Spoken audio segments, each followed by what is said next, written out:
Kwa majina naitwa Shautieli Julius, niko Dodoma. Ni mkulima mjasiriamali ambao ninajihusisha na kilimo cha mboga mboga.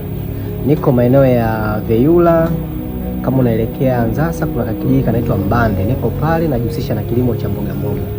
Mwanzo nilipata tangazo la KSP kwamba wanakufanya mifumo ya drip system.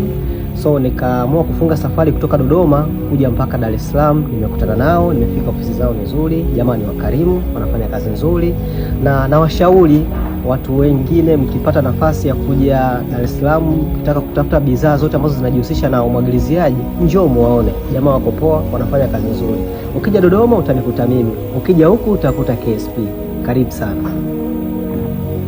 Hello Tanzania, karibu sana mkulima na mdau wa kilimo unayetufuatilia. Naitwa Frank Mustafa, mimi si wa KSP Tanzania.